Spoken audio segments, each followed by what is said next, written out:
Welcome to Atmospheric Perspective. So we're going to be doing this little exercise here with 3 layers of trees.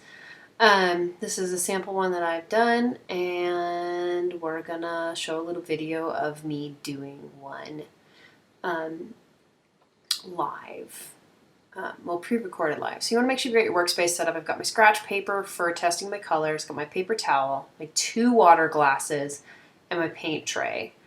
And I've got my paper taped down so that it doesn't curl up, and I've got 2 brushes. I'm actually only going to use 1, but I'm going to show you 2. We're going to use 2 in the little mountain exercise that we do after this, so we're definitely going to use that flat wash brush, but this is just like a large round brush.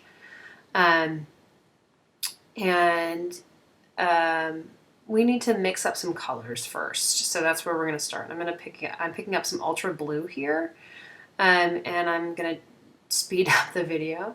So pick up some ultra blue, and then I'm going to pick up some raw sienna, and I'm going to mix those together until I get the color that I really want.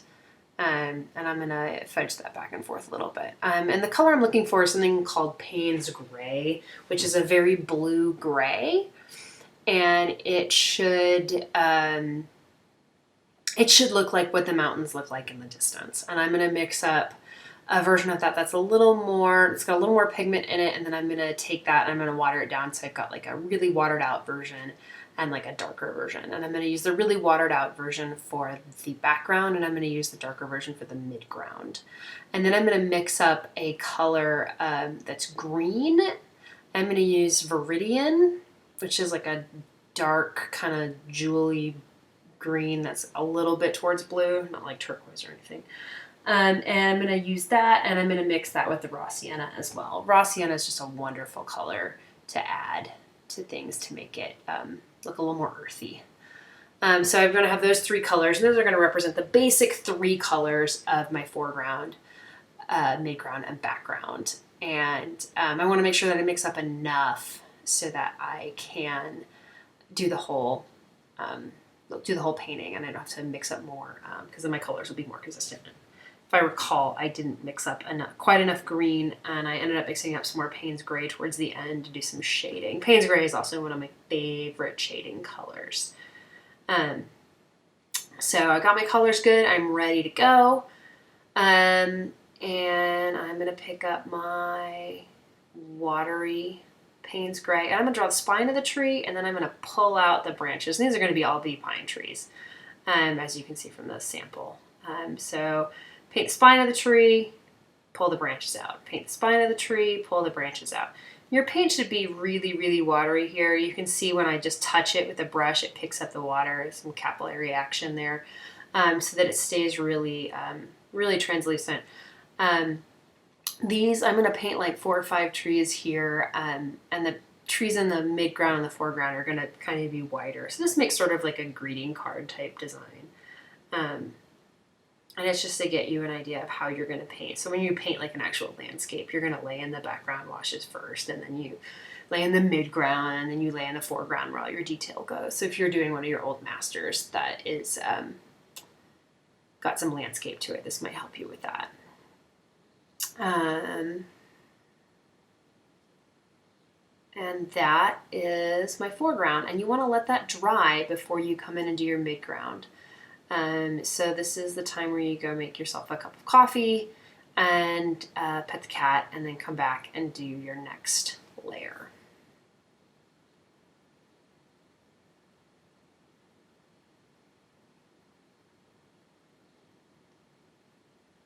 Right, next layer, ready to go. I'm going to pick up my darker Payne's Gray, the one that has a little bit more pigment in it. Test it, make sure I've got the right one, make sure I'm happy with that. And then I'm going to put these trees kind of in between the trees I've already done, and a little bit lower. One of the things I think I did wrong in this sample is that I should have stacked these trees a little bit more, so that this layer should have come down a little bit further, and the further layer should have come down a little bit further as well. But you can see they're not all exactly the same tone, and that's okay. They don't have to exist in the exact same space. The color looks a little bit darker than it really is going down, and it pools a little bit, and I pick some of it up and I move it around. And I'm going to get my mid-tone layer, my mid-ground layer a little bit wider. There we go, right outside of the background trees that I put in. And already you see how that kind of creates a sense of depth. And having these colors pre-mixed really helps get that done. So mid-ground, done. As soon as I'm done with that, I can go pet the cat again. Wait for it to dry.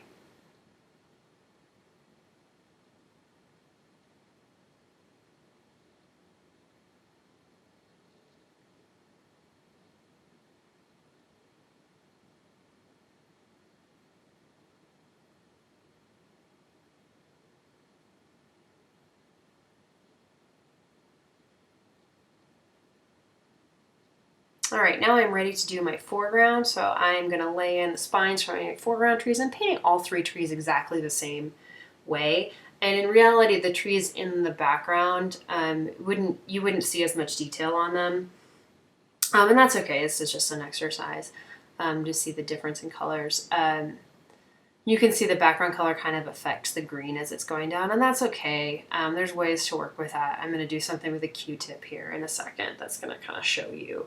One of the things you can do, you can also kind of scrub some paint up with the color if there's too much blue behind your tree. But it doesn't really matter.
Okay, I'm using a Q-tip here with a little bit of water to kind of blend some of these trees out a little bit more. One of the things you may want to think about in terms of atmospheric perspective is things that are further away have less contrast.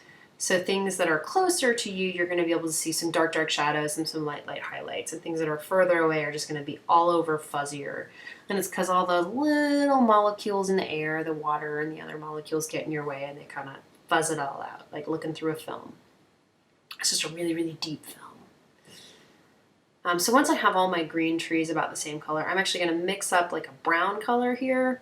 I could just use brown, but I'm going to mix it because that's who I am. So I'm taking some ultra blue, some raw sienna, and some of my crimson there, and I think I mix that together and it's a little bit red, so I add some viridian to that. So, you know, a little bit of everything. Brown's a lovely kitchen sink kind of color. And I don't want it to be too warm because actual brown on trees in nature is pretty gray and pretty towards the cool shade of brown, the cooler browns. So I get a color I'm happy with there. And I'm actually, I think, going to mix up some more Payne's gray here as well. So I can make some kind of shadows on the trees in the foreground. So they get a little bit more contrast than the ones in the background. So here I'm going to add those shadows in.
So now I'm going to pick up that brown now that I put those little Payne's Gray shadows in, and I'm going to add some kind of trunks and stems to the tree.